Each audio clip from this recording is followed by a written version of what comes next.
Tahun 2007, Abiram yang biasa dipanggil Abi adalah siswa pintar yang selalu mengerjakan soal ujian dengan baik dan benar, hingga selalu menjadi incaran teman-temannya untuk meminta bantuan.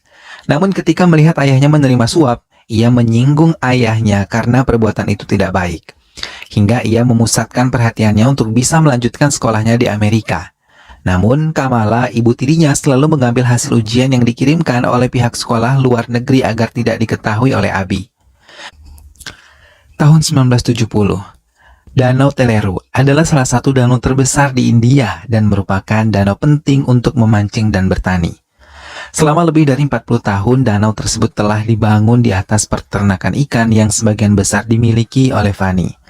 Namun, ia juga mencemari danau yang ada di sampingnya karena hampir tiap hari anak buahnya membuang limbah hingga menghabisi banyak ikan yang ada di dalamnya. Saat ini Abi yang telah dewasa tetap bersikap jujur pada semua orang yang ia temukan, walaupun harus membuka kebusukan ayahnya sendiri yang terlibat dalam korupsi di pemilihan umum tahun ini. Semua pihak yang melakukan kecurangan merasa kesal dan langsung menyerang Abi. Keributan pun terjadi namun mereka bisa dilerai. Dalam kesempatan itu, Abi meminta pemilihan umum bisa diulang karena terdapat banyak kecurangan di dalamnya. Dasar yang terlibat di dalamnya menjadi sangat kesal, terlebih Abi diminta memberikan tuntutan ke kantor KPU. Abi menyanggupinya bahkan menelanjangi kesalahan orang-orang KPU yang terlibat di dalamnya. Abi pun diberikan pengertian tentang siapa Fani dan menekankan agar Abi tidak terlalu ikut campur dalam urusan ini. Setelah diberikan pengertian itu, Abi terdiam dan merobek sebuah surat suara yang diberikan ayahnya untuknya. Karena ulah Abi, Dasar memutuskan untuk mengirim Abi ke Amerika. Namun Abi yang telah memutuskan tidak pergi memilih keluar dari rumah tersebut dan tinggal di sebuah apartemen yang sangat sederhana. Sementara di tempat lain, Mira yang mencari kakak iparnya, Farun Hussein, selalu mengonfirmasi dengan rekannya seorang perawat yang saat itu masih bertemu dengan Farun yang ia cari. Hingga ia mendapatkan informasi kalau Farun ditemui oleh Guna yang merupakan preman yang ditakuti di Hyderabad. Abi mencoba menangani seorang anak yang terlibat masalah di sekolahnya. Saat tiba di sekolahnya, Abi bertemu dengan Mira yang juga membantu putri Dr. Farun. Mereka bersama-sama menghadap kepala sekolah untuk menemukan titik temu dan tidak lagi berkelahi antara satu dan yang lain. Masalah tersebut pun dengan cepat bisa diselesaikan hingga mereka semua akhirnya saling meminta maaf. Mira dan Abi pergi meninggalkan ruang kepala sekolah dan berkenalan di luar ruangan tersebut. Abi yang sejak awal sudah tertarik dengan Mira menggunakan kesempatan ini untuk bisa dekat dengannya. Ia pun mendapatkan banyak informasi tentang Mira dari putri Dr. Farun. Dengan informasi yang diketahui, ia mencoba mendekatkan diri dengan Mira, namun ia merasa kecewa ketika mendengar kalau Mira menerima telepon dari tunangannya. Namun tiba-tiba kekacauan terjadi. Suara petasan merajalela di area persekolahan untuk merayakan kemenangan partai yang diketuai oleh Visa Gavani. Keputusan baru pun dibuat oleh Fani melalui putranya Indukuri yang menduduki sebagai pimpinan di Hyderabad. Ia juga diminta untuk mengatur ulang semua tentang peraturan yang sudah ada sebelumnya. Tidak hanya itu, ia memerintahkan anak buahnya untuk menekan banyak perusahaan untuk bisa mengikuti perintah Fani. Ia tahu banyak perusahaan yang ingin merusak industri yang ia miliki di area Danau Terlulu. Terlebih jaringan yang mengatasnamakan Go Green. Hingga banyak unjuk rasa yang dilakukan di jalan menimbulkan banyak kekacauan. Abi yang melihat beberapa kecurangan mencoba membantu pengunjuk rasa yang rata-rata seorang petani. Bahkan tanpa ragu ia memberikan pelajaran pada orang-orang Guna yang menjadi tameng terbaik untuk Fani. Guna yang melihat hal itu keluar dari mobilnya. Namun ia mencoba bersikap tenang menghadapi Abi seraya menekannya secara halus agar Abi tidak ikut campur dengan urusan mereka.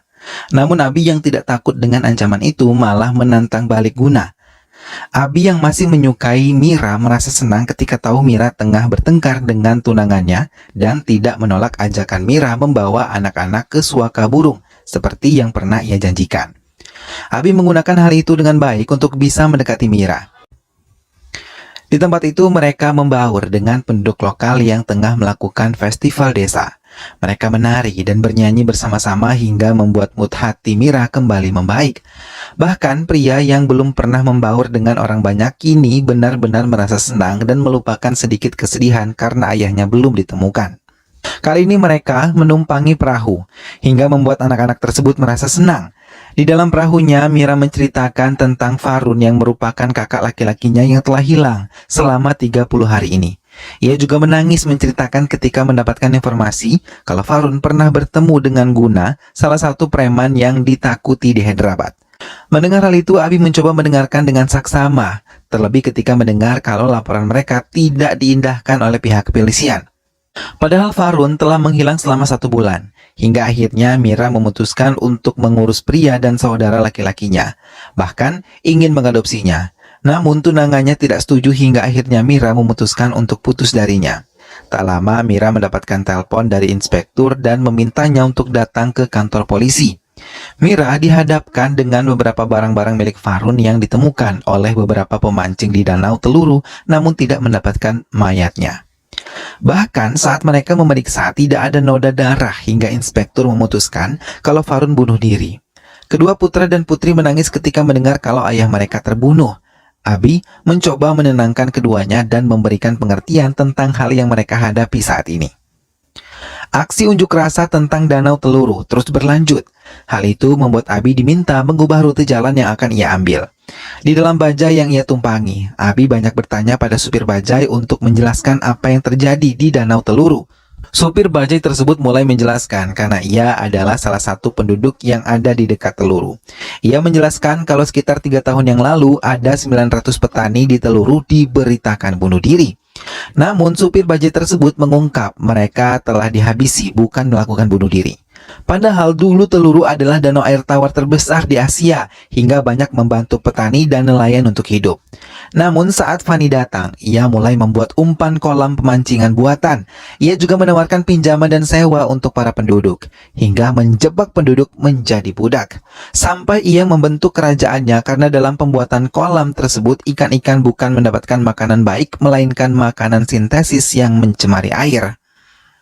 Hal itu membuat berhektar-hektar lahan pertanian hancur, hingga banyak ikan mati karena keracunan limbah yang berasal dari industri yang didirikan di sekitar danau. Abi mendengarkan dengan saksama semua yang dikatakan oleh supir bajai tersebut. Abi meneruskan perjalanannya, namun saat ia menumpangi kereta, ia melihat beberapa kenangan buruk tentang kereta. Namun, rekannya mencoba menenangkannya hingga mereka menumpangi kereta itu dengan tenang. Abi dan rekannya pun terkejut ketika melihat supir bajai tadi diserang membabi buta oleh orang-orang berbaju festival. Abi memaksa turun dan mencoba menghentikan mereka. Ia terus berteriak untuk mencegahnya. Namun ia gagal dan saat ia tiba di tempat itu, supir bajai tersebut telah tewas terbakar. Abi menangis menatap ke arah tubuh tersebut hingga ia membatalkan untuk pergi ke tempat tujuannya. Abi menemui perusahaan yang menerima lamaran pekerjaan yang ia kirimkan. Ia mengungkapkan semua yang ia ketahui untuk menjawab semua pertanyaan beberapa pengujinya. Namun hal itu malah menyulitkannya karena beberapa penguji merasa tersinggung dengan pendapat Abi yang disampaikan dengan sangat lugas dan juga jujur. Ia yang akan bekerja di departemen yang melayani masyarakat mengungkapkan kesedihannya ketika melihat banyak ketidakadilan yang diterima oleh masyarakat luas selama ini. Ketua penguji tersebut pun memutuskan untuk tidak menerima Abi bekerja bersama mereka. Hal itu diterima dengan ikhlas oleh Abi karena ia paham orang-orang yang mengujinya termasuk orang-orang yang tidak memberikan keadilan bagi masyarakat yang mereka layani. Mira kali ini menemui Dasart untuk membuka kembali kasus Farun. Mira memberikan semua bukti yang ia punya. Mira yang memutuskan untuk pergi ke Amerika memesan pada Abi kalau Abi adalah orang yang tepat untuk membantu negara ini. Abi hanya terdiam mendengar hal tersebut. Tiba-tiba Kemala menjerit senang ketika melihat pemberitaan Abi yang diterima sebagai kepala UPSC di televisi. Abi yang tengah bermain bersama Arya terkejut dan ikut melihat pemberitaan itu. Dasart memandang tajam ke arah putranya. Abi mendatangi atasannya yang memberikan banyak pengertian tentang pekerjaannya, hingga memberitahunya tentang kalau tidak ada polisi yang memiliki wewenang untuk memindah tugaskan Abi ke daerah manapun. Fani yang melihat pemberitaan itu menggunakan kekuatannya untuk menggoyahkan keputusan atasan Abi Godafari Barat yang menerbitkan RUU baru untuk Hyderabad. Namun Godafari yang tahu tentang hal itu telah menyiapkan strategi yang baik untuk bisa menghadapi Fani dan perangkatnya, termasuk Abi yang tahu tentang posisinya. Dalam meeting pertamanya, Abi yang langsung memimpin rapat tersebut memuat aturan-aturan baru. Ia mengungkapkan tidak akan ada lagi yang menyelesaikan masalah masyarakat secara diam-diam. Ia mau semua terbuka dan transparan, melaporkan semuanya kepadanya. Inspektur pun mulai bekerja sesuai dengan perintah Abi. Kali ini, ia melaporkan banyak kehilangan warga kampung. Namun di balik kehilangan itu, mereka menemukan keterlibatan Guna di dalamnya. Ia memberitahu di mana Guna tinggal. Abi mendatangi sebuah tempat yang diketahui sebagai tempat tinggal Guna. Bersama anggotanya, ia mencoba menyelinap tempat tersebut. Mereka menyiapkan senjata di tangan agar siap menghadapi Guna yang licik. Namun tanpa diketahui Abi, Sudakar anggotanya malah tertangkap dan telah tergantung dengan luka di sekujur tubuh. Dengan kejam Guna menarik tali hingga Sudakar hampir terjatuh. Dengan cepat, Abi menariknya dan menyelamatkan Sudakar. Kini keduanya menghadapi anak buah Guna yang diminta untuk memberi mereka pelajaran. Namun semua dengan mudah diselesaikan oleh keduanya hingga Guna menambah pasukan untuk melumpuhkan Abi dan Sudakar. Bahkan kini Guna menghadapi sendiri keduanya. Namun Guna dengan mudah bisa ditaklukkan oleh Abi karena kemampuannya yang tidak sebanding dengan kesombongannya. Hingga Guna memohon ampun pada Abi, Subakar yang mendekati mereka langsung menyerang Guna hingga tewas. Subakar dan Abi memeriksa gudang tempat Guna tinggal hingga mereka menemukan Mira terkurung di gudang. Mira tidak sadarkan diri membuat Abi panik dan meminta Subakar mempercepat memanggil ambulans untuk bisa menolongnya. Penemuan Mira pun mulai menyedot perhatian, terlebih perintah Abi yang meminta semua preman di Hyderabad untuk bisa menyerah kepadanya. Karena bila mereka terus melakukan kejahatan, mereka akan bernasib sama seperti Guna. Dokter yang telah memeriksa Mira mulai menemui Abi. Mendengar penjelasan dokter, Abi benar-benar terkejut karena Mira benar-benar mendapatkan penyiksaan berat dan mengalami pelecehan secara brutal. Di kantornya pun Abi lebih banyak terdiam, namun mencari tahu tentang pria dan saudara lelakinya. Fani dan Indukuri mendatangi rumah sakit untuk melihat keadaan Mira. Ia mendapatkan penjelasan kalau Abi yang menangani langsung kasus ini. Mengetahui tentang hal ini, Fani memberikan isyarat kepada pengikutnya untuk bisa menyelesaikan Abi dengan cepat karena ia tahu ini akan berdampak kepadanya. Namun di hadapan media, ia mencoba memberikan dukungan pada tindakan yang dilakukan Abi dan mendoakan agar Mira bisa segera pulih. Melihat pemberitaan itu, Abi hanya menyunggingkan senyum dan segera memasuki rumah sakit. Abi yang datang ke rumah sakit membawa beberapa bagian terkait untuk memeriksa keadaan Mira dan menjaganya. Gopal, yang merupakan kaki tangan Fani, merasa panik, namun ia pura-pura mendukung apa yang dilakukan oleh Abi. Dokter pribadi yang dibawa oleh Abi langsung bekerja dan memeriksa keadaan Mira dengan sangat teliti. Abi yang melihat keadaan Mira benar-benar merasa sangat hancur. Namun ia mencoba menguatkan Mira dan mencoba menenangkannya. Melihat Abi ada di dekatnya, Mira mulai menceritakan bagaimana ia diperlakukan secara buruk, termasuk penyiksaan kedua keponakannya. Mira menangis sedih mengingat itu semua. Abi menjadi sangat benar-benar terputus asa. Setelah melihat Mira tenang, Abi meminta Mira menceritakan siapa orang yang terakhir ia temui dengan dokumen-dokumen Farun. Mira mengungkapkan kalau ia menyerahkan semuanya kepada Dasart. Abi keluar dari ruangan itu dengan perasaan hancur. Ia memandang orang-orang Fani yang ada di sekitar rumah sakit. Saat di halaman rumah sakit, ia diberondong banyak pertanyaan dari wartawan. Ia mengiyakan kalau Mira adalah korban pelecehan terburuk di tahun ini. Farun menangisi kematian Radiska, istrinya. Ia mulai menceritakan tentang dirinya dan juga merekamnya. Farun yang merupakan seorang dokter di Asrama Medical College saat itu mencintai Radhika dan menikahinya. Ia mulai menangani banyak pasien yang menderita penyakit syaraf. Namun setiap hari pasien bertambah banyak. Hingga ia mengadakan penelitian dan menemukan kalau pasien-pasiennya mempunyai kebiasaan yang sama, yaitu mengonsumsi ikan yang berasal dari Teleru. Ia melihat sendiri sampah dari toko daging dan hewan mati bercampur dengan bahan kimia yang digunakan untuk makanan ikan di Danau Teluru. Hal itu dilakukan untuk mendapatkan ikan tumbuh dengan cepat dan mendapatkan keuntungan yang banyak darinya. Abi menghentikan video Farun yang ia putar di hadapan semua petugasnya. Farun saat itu melaporkan kepada DC, namun ia malah menghilang. Begitu pun dengan Mira, namun beruntung Mira bisa ditemukan.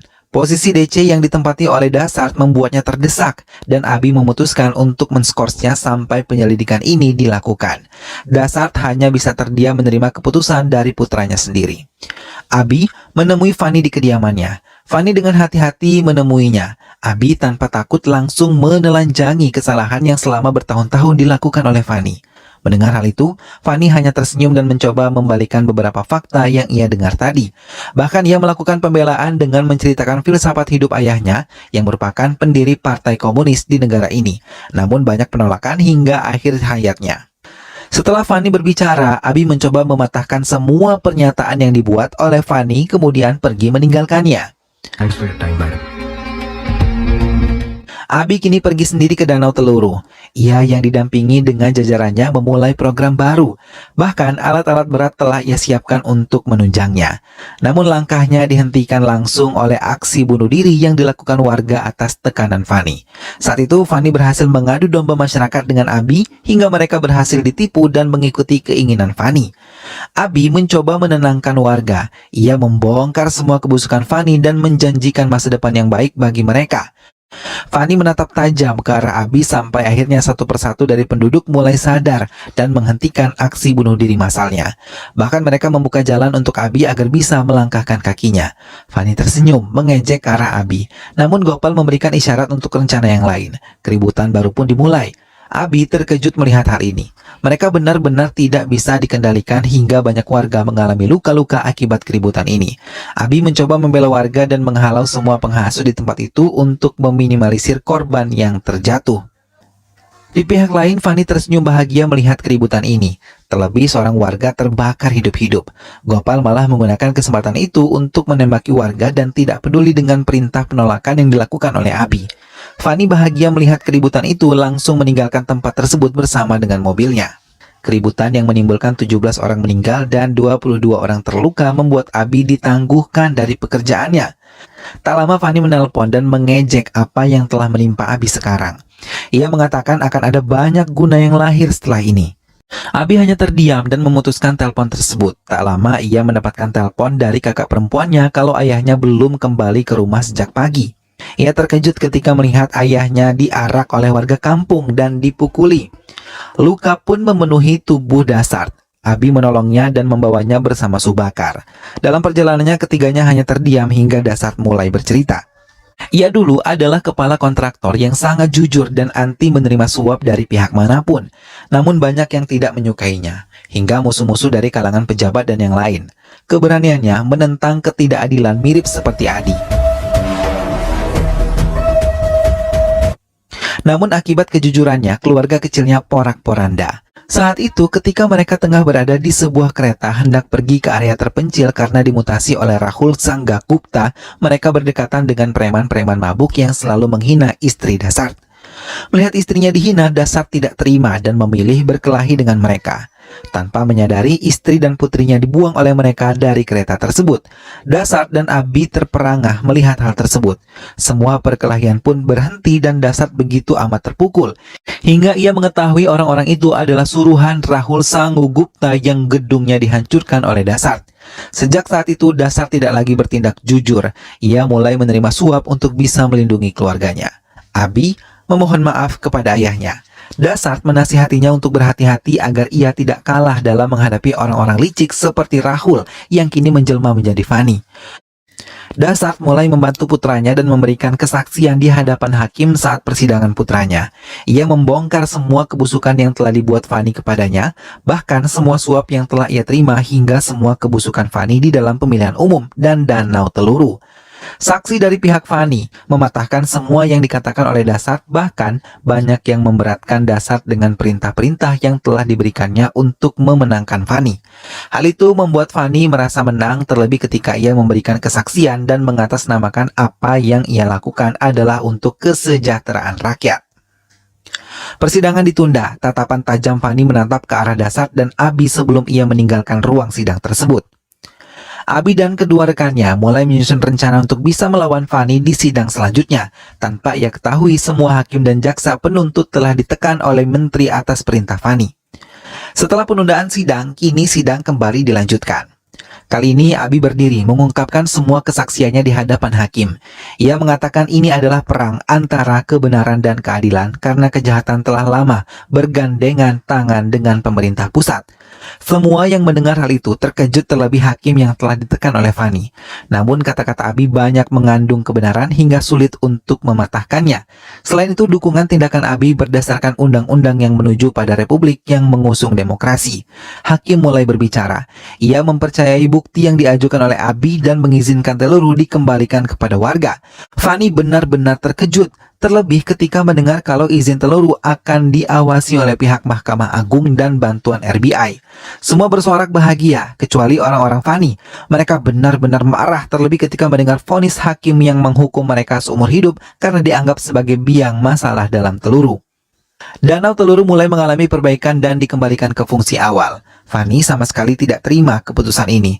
Ia berteriak-teriak memanggil Narasimha yang merupakan hakim dalam persidangan kali ini. Ia memakinya dan menyebutnya hakim tidak tahu diri, bahkan ia bersumpah akan mengubah keputusan ini dalam 1 minggu. Tak lama Fani pun tidak sadarkan diri dan dilarikan ke rumah sakit. Abi menemuinya dan mengungkapkan semua sistem yang selama ini adalah salah. Namun Fani yang telah sadarkan diri mengungkapkan kalau sistem tidak akan pernah salah dan akan kembali mengikuti sistemnya sedia kala.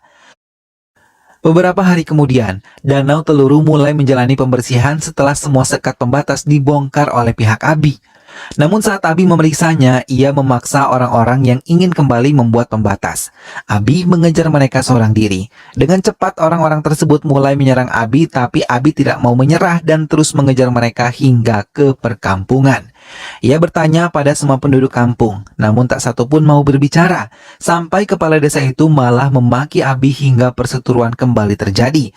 Tetua adat pun melerai mereka. Ia memohon agar Abi pergi dan memastikan kalau pembatas itu akan mereka hilangkan. Abi terpaksa menurutinya. Namun saat perjalanan pulang, Abi dicegah oleh beberapa orang bertopeng yang membawa senjata lengkap. Ia terkejut ketika melihat salah satu dari mereka adalah tetua adat yang memintanya pergi. Ternyata mereka tetap dalam tekanan Fani dan kata-kata Fani benar kalau sistem tidak akan berubah dan kekuasaannya tetap abadi. Abi pun dihabisi dan pakaiannya dikirimkan ke Dasart yang kini dipenjara. Mira yang melihat hal itu di meja Gopal terdiam, terlebih ketika Gopal mengungkapkan mereka tidak menemukan jenazah Abi di sekitar area Teluru. Dasart dan keluarganya merasa benar-benar hancur karena kematian Abi yang sangat mereka banggakan. Fani yang semula sakit pun memutuskan untuk mengakhiri hidupnya juga dan film pun selesai.